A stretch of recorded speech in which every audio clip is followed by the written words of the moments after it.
Apply ചെയ്ത് successful ആയിക്കൊണ്ടിരിക്കുന്ന ഒരു കാര്യമാണ് ഞാൻ നിങ്ങൾക്ക് ഇന്ന് ഷെയർ ചെയ്ത് തരാൻ പോകുന്നത്. വേറെ ഒന്നുമല്ല, ഒരു 60 സെക്കൻഡ് റൂൾസ് ആണ്. അല്ലെങ്കിൽ അതിന്റെ പേര് കോ റെഗുലേഷൻ എന്നാണ്. കോ റെഗുലേഷൻ എന്ന് പറയുമ്പോൾ ചില ആളുകൾക്കൊക്കെ ഫെമിലിയർ ആയിരിക്കും അല്ലെ. ഈ 60 സെക്കൻഡ് റൂൾസും കോ റെഗുലേഷനും തമ്മിൽ എന്താണ്? അതിടെ ഒരു കണക്ഷൻ ഉണ്ട്. ആ കണക്ഷൻ എന്താണെന്നാണ് നമ്മൾ ഡിസ്കസ് ചെയ്യാൻ പോകുന്നത്. Let's take an example. നിങ്ങളുടെ കുട്ടിക്ക് നിങ്ങളൊരു ഭക്ഷണം കൊടുക്കുകയാണ്, നിങ്ങളൊരു വെള്ളം എടുത്തുകൊണ്ട് വെച്ച് കൊടുത്തു. വെള്ളം എടുത്ത സമയത്ത് അവൻ ഹാപ്പി ആയിട്ട് ഭക്ഷണം കഴിച്ചുകൊണ്ടിരിക്കുന്നു. പക്ഷെ വെള്ളം എടുത്തു കൊടുത്ത സമയത്ത് ഓൾ ഓഫ് ദ സഡൻ പെട്ടെന്ന് പുള്ളി ഡിസപ്പോയിന്റഡ് ആയി, ഭയങ്കരമായിട്ട് സ്ക്രീം ചെയ്യാൻ തുടങ്ങി. ഭക്ഷണം നേരെ മാറ്റി വെച്ചു, വെള്ളവും മാറ്റി വെച്ചു, ഇനി കഴിക്കുന്നില്ല എന്ന് പറഞ്ഞു. കാര്യം ചോദിച്ചപ്പോൾ അവന് വേണ്ടത് യെല്ലോ കപ്പായിരുന്നു, നിങ്ങൾ കൊടുത്തത് ബ്ലൂ കപ്പിലാണ് എന്നുള്ളതാണ് റീസൺ. അപ്പൊ നമ്മൾ വിചാരിക്കും എന്താണ് ഇതിന് വലിയ പ്രശ്നമുള്ളത്, തൽക്കാലം ഇനി ഇതിൽ കഴിക്കുക, ഇന്ന് കഴിക്കുക, നാളെ നിനക്ക് മറ്റേ കപ്പ് തരാം, അത് വാഷിങ്ങിനാണ്. അല്ലെങ്കിൽ നിങ്ങൾ പറയും നിങ്ങൾക്ക് ആവശ്യമില്ലാത്ത കാര്യത്തിന് വേണ്ടിയിട്ടാണോ നീ ഇങ്ങനെ വാശി പിടിക്കുന്നത് എന്ന് പറഞ്ഞ് നമ്മൾ കൺട്രോൾ ചെയ്യാനും നമ്മൾ ലോജിക്ക് പറഞ്ഞു കൊടുക്കാനും അതുപോലെ തന്നെ നമ്മളെ ഡിസപ്പോയിൻമെന്റ് കാണിക്കാനും ഒക്കെ നമ്മൾ നോക്കും. ഇതൊന്നും അല്ലെങ്കിൽ നമ്മൾ ചിലപ്പോൾ വോക്കവേ ചെയ്യാൻ നോക്കും. കാരണം ഇതൊക്കെ വളരെ സിമ്പിൾ ആയിട്ടുള്ള ഒരു കാര്യമാണ്. എന്തിനാണ് ഇക്കാര്യത്തിലൊക്കെ വാശി പിടിക്കുന്നത്? ഇങ്ങനെയുള്ള കാര്യങ്ങളൊക്കെ ഇഗ്നോർ ചെയ്ത് കഴിഞ്ഞിട്ടുണ്ടെങ്കിൽ കുട്ടി പിന്നീട് ഈ ഒരു കാര്യമായിട്ട് വരില്ല എന്നും നമ്മൾ വിചാരിക്കും. നമ്മൾ പൊതുവെ കണ്ടുവരുന്ന ഒരു കാര്യമാണ് പല കാര്യങ്ങളും ഇഗ്നോർ ചെയ്ത് കഴിഞ്ഞിട്ടുണ്ടെങ്കിൽ കുട്ടികൾ അത് ഓട്ടോമാറ്റിക്കലി അത് എനിക്ക് കിട്ടില്ലാത്തത് കൊണ്ട് ഞാൻ ആ കാര്യം ഇനി ചോദിക്കില്ല എന്ന് പറയുന്നു.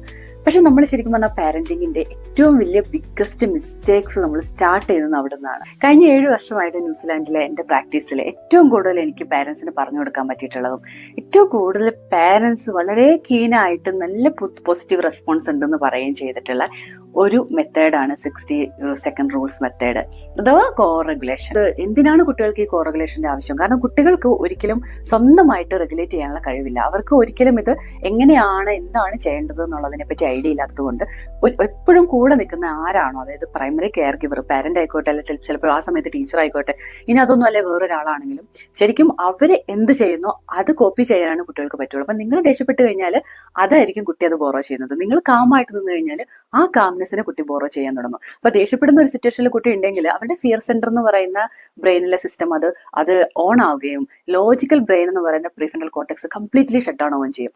ഈ prefrontal cortex complete shut down ആയി കഴിഞ്ഞാൽ നമുക്കറിയാം പിന്നെ കുട്ടിക്ക് ലോജിക്കായിട്ട് ചിന്തിക്കാൻ പറ്റില്ല. കുട്ടിയുടെ ഹൈ ലെവൽ ഇമോഷൻസ് എല്ലാം എണീക്കും. ബ്രെയിൻ ഇങ്ങനെ വല്ലാതെ അലേർട്ട് ആയിക്കൊണ്ടിരിക്കും, അലാമിങ് ചെയ്തുകൊണ്ടിരിക്കും. ശരിക്കും പറഞ്ഞാൽ കുട്ടികളുടെ ബിഗ് ഇമോഷൻസിനെ ഒരു ബോയിലിംഗ് പോട്ട് എന്നാണ് പറയുന്നത്. ഈ ബോയിലിംഗ് പോട്ടിലേക്ക് നമ്മൾ കൊടുക്കുന്ന ഓരോ കാര്യങ്ങളും, അതായത് കൺട്രോൾ ചെയ്യുന്നതും ദേഷ്യപ്പെടുന്നതും നമ്മൾ ആ സമയത്ത് അവർ ഇഗ്നോർ ചെയ്യുന്നതും ഒക്കെ ആ ബോയിലിംഗ് പോട്ടിലേക്ക് നമ്മൾ ഓരോന്നായിട്ട് ഇട്ട് കൊടുക്കുന്ന ഓരോ ഇൻഗ്രീഡിയൻസ് പോലെയാണ്. അത് വീണ്ടും വീണ്ടും വീണ്ടും കൂടിക്കൊണ്ടിരിക്കുന്നല്ലാണ്ട് കുറയില്ല. അതിന് പകരം നമുക്കതൊന്ന് മാറ്റിയെടുത്ത് വെക്കാൻ പറ്റുക എന്നുള്ളതാണ് അവിടെ നമുക്ക് ചെയ്യാൻ പറ്റേണ്ട ഒരു കാര്യം. 30 സെക്കൻഡ് കൊണ്ടൊക്കെ തീർന്നു പോയേക്കാവുന്ന ഒരു മെൽഡൗണേ ആയിരിക്കും നമ്മൾ ഒരുപാട് രീതിയിൽ പല രീതിയിൽ റിയാക്ട് ചെയ്ത് നമ്മളത് വലിയൊരു 10 മിനിറ്റിന്റെയും 15 മിനിറ്റിന്റെ ഒക്കെ വലിയൊരു ഇഷ്യൂ ആക്കി തന്നെ മാറ്റുന്നത്. അതുപോലെ തന്നെ നമ്മൾ ചെയ്യുന്ന വേറൊരു കാര്യമാണ്, നമുക്ക് വേണ്ടത് എന്താണ്, ഒരു പെട്ടെന്നുള്ള ഒരു ക്വിക്ക് ഫിക്സ് ആണ് വേണ്ടത് അല്ലെ. ക്വിക്ക് ഫിക്സിന് വേണ്ടിയിട്ട് നമ്മൾ പലപ്പോഴും പല രീതിയിൽ അങ്ങ് ട്രൈ ചെയ്യാൻ നോക്കും. ഈ പല രീതിയിൽ ട്രൈ ചെയ്യുമ്പോഴേക്കും നമ്മൾ വിചാരിച്ച റിസൾട്ട് കിട്ടത്തുമില്ല, നമ്മുടെ കയ്യിൽ നിന്ന് കാര്യങ്ങൾ പോവുകയും ചെയ്യും. നമുക്കൊക്കെ അറിയാം ശരിക്കും നല്ലൊരു ഇടിയും കാറ്റും മഴയും ഒക്കെ വന്നു കഴിഞ്ഞിട്ടുണ്ടെങ്കിൽ നമുക്കത് കൺട്രോൾ ചെയ്യാൻ പറ്റില്ല, നമുക്ക് നോക്കി നിൽക്കാനേ പറ്റുള്ളൂ എന്ന്. നമുക്ക് അതിന് വേണ്ടിയിട്ട് അത് വരുന്നതിന് മുമ്പ് എന്തെങ്കിലും ചെയ്ത് തീർക്കാനുണ്ടെങ്കിൽ നമ്മളത് പെട്ടെന്ന് ചെയ്ത് തീർക്കും. എന്തെങ്കിലുമൊക്കെ സേഫ് ആയിട്ട് എടുത്തു വെക്കാനുണ്ടെങ്കിൽ നമ്മൾ എടുത്തു വെക്കും. അതുപോലെ തന്നെയാണ് ശരിക്കും പറഞ്ഞിട്ടുണ്ടെങ്കിൽ കുട്ടികളുടെ ഇമോഷനും. നമുക്ക് ആ ഒരു ബിഗ് ഇമോഷൻസ് വന്നു കഴിഞ്ഞാൽ ഒരു കാരണവശാലും നമുക്കതൊന്നും ചെയ്യാൻ പറ്റില്ല. It's not in our control. നമ്മുടെ കൺട്രോളിലാണ് ഈ കാര്യം നിൽക്കുന്നത് എന്ന് വിശ്വസിക്കുന്നിടത്താണ് ശരിക്കും പറഞ്ഞ പ്രോബ്ലം തുടങ്ങുന്നത്.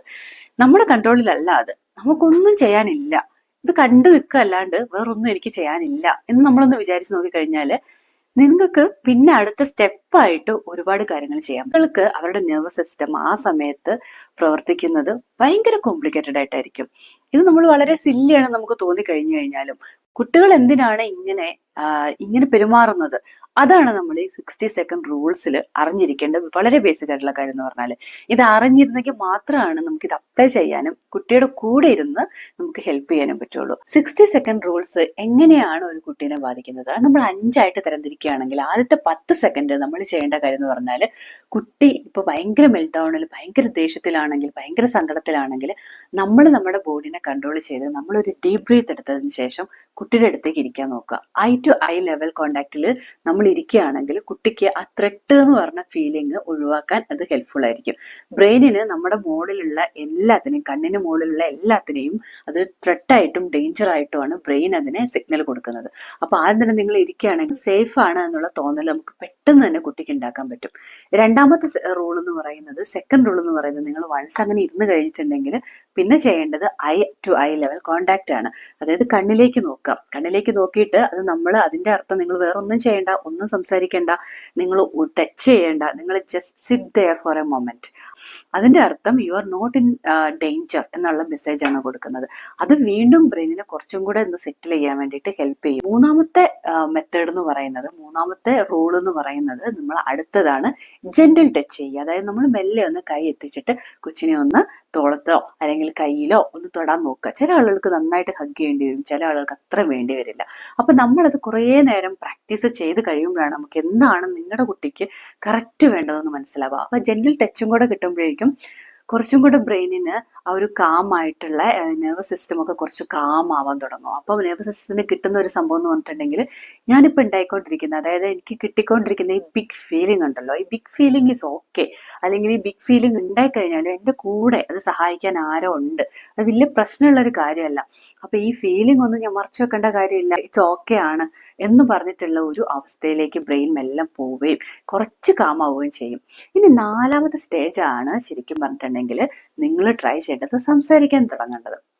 കാരണം ഇതുവരെയുള്ള സ്റ്റേജ് എന്ന് പറഞ്ഞിട്ടുണ്ടെങ്കിൽ, നിങ്ങൾ ഓർത്ത് നോക്ക്, നമ്മൾ പറഞ്ഞ മഴയും കാറ്റും കൊടുങ്കാറ്റും ഒക്കെ ആയിട്ട് നിൽക്കുന്ന ഒരു അവസ്ഥയിൽ സംസാരിക്കാൻ പോകേണ്ട കാര്യമില്ല. ഇത്രയും വലിയൊരു സ്റ്റോം വാച്ച് ചെയ്യാനല്ലാണ്ട് വേറൊന്നും നമുക്ക് ചെയ്യാൻ പറ്റില്ല. പക്ഷെ ആ സ്റ്റോം ഏകദേശം ഒന്ന് സെറ്റിൽ ഡൗൺ ആവുന്ന സമയത്ത് നമ്മൾ സംസാരിക്കുക. നമ്മൾ സംസാരിക്കുന്നത് സ്റ്റിൽ ലെക്ചറിങ് അല്ല, സ്റ്റിൽ നമ്മൾ ലോജിക്ക് പറയുന്നില്ല, സ്റ്റിൽ നമ്മൾ കൺട്രോൾ ചെയ്യുന്നില്ല. നമ്മൾ പറയാൻ പോകുന്നത്, അയ്യോ നിനക്ക് അങ്ങനെ എന്താ പറയുക, ചിലപ്പോൾ ടോയ് പൊട്ടിപ്പോയതായിരിക്കും, ടോയ് പൊട്ടിപ്പോയോ, നിനക്ക് ഒത്തിരി സങ്കടമായില്ലേ, മമ്മി അത് കണ്ടു കേട്ടോ, നീ ഭയങ്കര ഫ്രസ്ട്രേറ്റഡ് ആയിരിക്കുമല്ലോ, എന്താ ചെയ്യുക എന്നൊക്കെ പറഞ്ഞ് നമ്മൾ ആ ഒരു എംപതൈസ് ചെയ്യുക. നമ്മൾ അവൻ്റെ ഇമോഷൻ സെക്യൂർഡ് ആണ്, നീ ഓക്കെ ആണ്, ഈ ഉണ്ടായിരിക്കുന്ന ഇമോഷൻ എൻ്റെ കയ്യിലും നിന്റെ കയ്യിലും സേഫ് ആണ്, ഇത് കുഴപ്പമില്ല എന്നുള്ള ഉറപ്പ് നമ്മൾ വരുത്തുകയാണ്. നിന്റെ ഇമോഷനെ ഞാൻ കണ്ടില്ല എന്നല്ല, ഞാൻ കണ്ടിട്ടുണ്ട് എന്ന് പറയാം.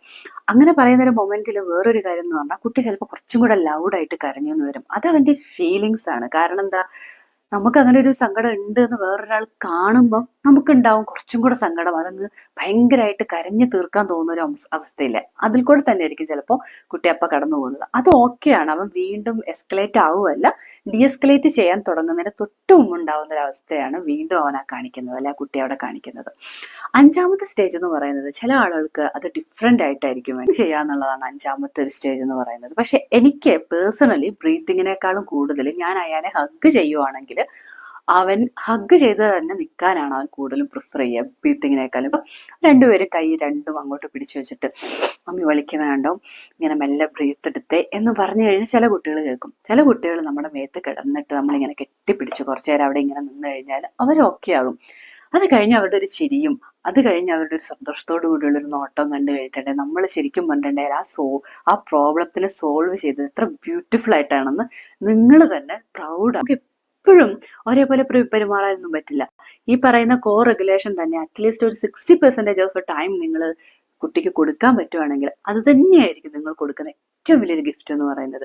ഫ്യൂച്ചറിൽ ഒരു വലിയ ഇഷ്യൂ ഉണ്ടായി കഴിഞ്ഞിട്ടുണ്ടെങ്കിൽ അവൻ്റെ ബിഹേവിയറിനെ, അവൻ്റെ ഇമോഷൻസിനെ റെഗുലേറ്റ് ചെയ്യാൻ വേണ്ടിയിട്ട് വേറൊരാളുടെ ആവശ്യം വരില്ല. അവന് തന്നെ അത് ചെയ്യാൻ പറ്റും. നിങ്ങൾ ഇന്നു മുതൽ ഈ കോ റെഗുലേഷൻ ശരിക്കും പ്രാക്ടീസ് ചെയ്ത് കഴിഞ്ഞാൽ 60 സെക്കൻഡ്സേ എടുക്കുകയുള്ളൂ. ചിലപ്പോൾ കുറച്ചും കൂടെ കൂടുതൽ എടുത്താലും 10-15 മിനിറ്റ് നേരം നീണ്ടു പോകുന്ന ടാൻഡ്രംസിനെയും മെൽഡൗൺസിനെയും, അല്ലെങ്കിൽ നിങ്ങളുടെ വീട്ടിലുണ്ടാകുന്ന കയോട്ടിക് ആയിട്ടുള്ള സിറ്റുവേഷനെ ഹാൻഡിൽ ചെയ്യാൻ വേണ്ടിയിട്ട് ഒരു എന്താ പറയുക, കോ റെഗുലേഷൻ പ്രോസസ്സ് നിങ്ങൾ അഡാപ്റ്റ് ചെയ്യുകയാണെങ്കിൽ നിങ്ങളുടെ ലൈഫിൽ വലിയ ചേഞ്ച് ഉണ്ടാവും എന്നുള്ള കാര്യത്തിൽ എനിക്ക് ഒരു സംശയമില്ല.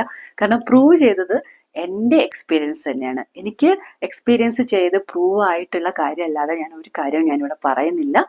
കാരണം എനിക്ക് നിർബന്ധമുണ്ട്, ഞാൻ തരുന്ന കാര്യങ്ങൾ അത് ശരിയായതായിരിക്കണം, അത് ശരിയായ രീതിയിൽ നിങ്ങൾക്ക് എത്തിക്കണം എന്നുള്ളത്. അപ്പൊ ഈ വീഡിയോ നിങ്ങൾക്ക് ഹെൽപ്ഫുൾ ആയെന്ന് തോന്നുവാണെങ്കിൽ നിങ്ങൾ കുറച്ചു പേരിലേക്ക് ഷെയർ ചെയ്ത് കൊടുക്കുക. ഈ കോ റെഗുലേഷൻ പ്രാക്ടീസ് ചെയ്താൽ നന്നായിരിക്കും. കുറച്ചും കൂടെ ഒക്കെ ആളുകൾ അറിഞ്ഞിരിക്കേണ്ടതുണ്ട് എന്ന് തോന്നുവാണെങ്കിൽ കുറച്ച് കൂടുതൽ ആളുകളിലേക്ക് ഷെയർ ചെയ്യുക. എല്ലാവരോടും സബ്സ്ക്രൈബ് ചെയ്യാൻ പറയുക. ഈ ചാനലിനെ സപ്പോർട്ട് ചെയ്യുക. നിങ്ങളുടെ സപ്പോർട്ടാണ് എൻ്റെ ഏറ്റവും വലിയ മോട്ടിവേഷൻ എന്ന് പറയുന്നത്.